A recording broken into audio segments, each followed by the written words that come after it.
मैं हूं आपका दोस्त डॉक्टर सचिन और आज हम बात करेंगे भारतीय शेयर बाजार के इतिहास के कुछ बड़े उतार चढ़ाव के बारे में। समय समय पर बाजार में तेजी और मंदी आती रहती है, लेकिन कुछ गिरावटें इतिहास में दर्ज हो जाती हैं। चाहे आप नए निवेशक हों या अनुभवी, यह वीडियो आपको बाजार के उतार चढ़ाव को समझने में मदद करेगा।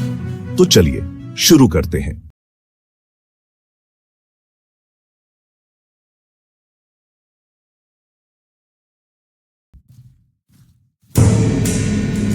साल 1992 भारतीय शेयर बाजार के लिए एक काला अध्याय।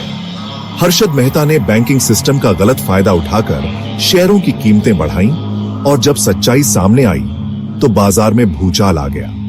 निवेशकों का विश्वास टूट गया था और बाजार को साख वापस पाने में 2 साल लगे।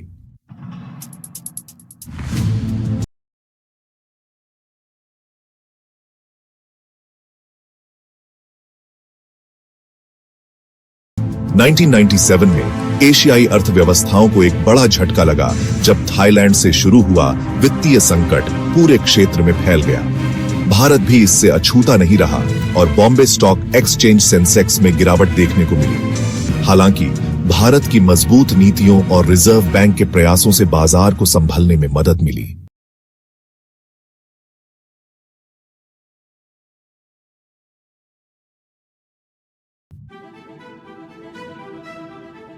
नई सदी की शुरुआत, इंटरनेट और टेक्नोलॉजी का दौर। .com कंपनियों का बोलबाला था और निवेशक इनके शेयरों में अंधाधुंध निवेश कर रहे थे, लेकिन यह तेजी ज्यादा दिनों तक नहीं टिक सकी। 2000 आते आते .com बबल फूट गया और बाजार में भारी गिरावट आई।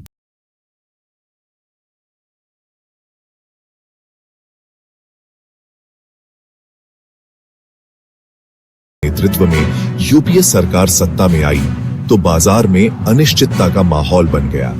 निवेशकों को नई सरकार की आर्थिक नीतियों को लेकर आशंका थी और इसका असर बीएसई सेंसेक्स में देखने को मिला, जो एक ही दिन में 11% गिर गया। हालांकि यह गिरावट अल्पकालिक साबित हुई।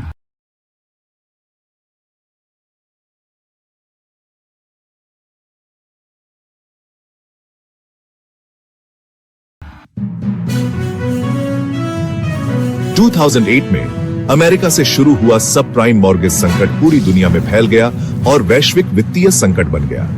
भारतीय शेयर बाजार भी इससे अछूता नहीं रहा और बीएसई सेंसेक्स जनवरी 2008 से मार्च 2009 के बीच लगभग 60% गिर गया। हालांकि भारत सरकार और आरबीआई के कदमों से बाजार को संभलने में मदद मिली।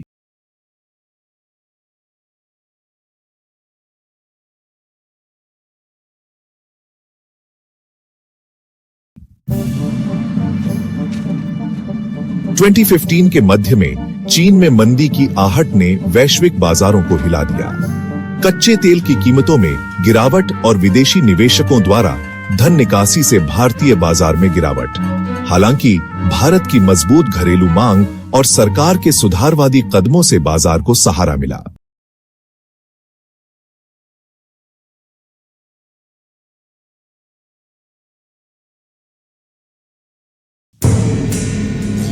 (2018) में भारत की प्रमुख infrastructure leasing and financial services, जिसे हम IL&FS के नाम से जानते हैं, कंपनी के डिफॉल्ट ने वित्तीय क्षेत्र को हिला दिया।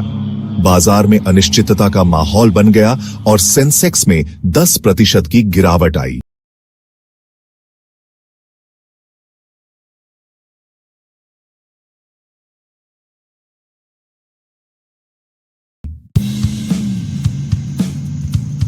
(2020) की शुरुआत में कोविड-19 महामारी ने वैश्विक अर्थव्यवस्था को थाम दिया।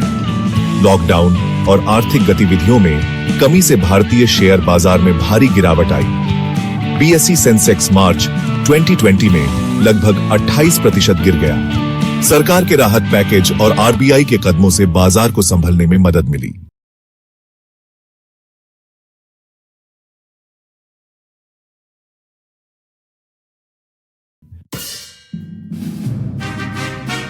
(2022) की शुरुआत में रूस और यूक्रेन के युद्ध ने वैश्विक अर्थव्यवस्था को संकट में डाल दिया।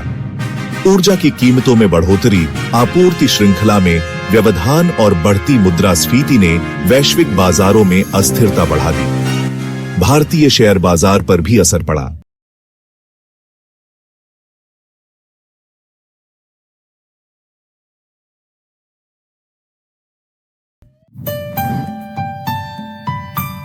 हाल के दिनों में भारतीय शेयर बाजार में गिरावट देखने को मिली है। वैश्विक संकेतों की कमी, विदेशी संस्थागत निवेशकों द्वारा बिकवाली, मजबूत अमेरिकी डॉलर, भू राजनीतिक तनाव और आगामी केंद्रीय बजट जैसे कई कारक बाजार को प्रभावित कर रहे हैं।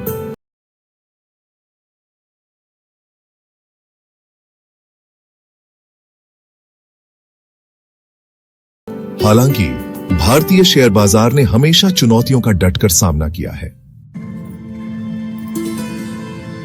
दोस्तों, भारतीय शेयर बाजार ने अपने इतिहास में कई उतार चढ़ाव देखे हैं, लेकिन हर बार यह मजबूती से उभरा है और निवेशकों को अच्छा रिटर्न दिया है। मैं आपको सलाह दूंगा कि आप घबराएं नहीं, बल्कि हर गिरावट को एक अवसर के रूप में देखें। चैनल को सब्सक्राइब करना न भूलें, ताकि आपको मेरे आने वाले वीडियोस की सूचना मिलती रहे। धन्यवाद।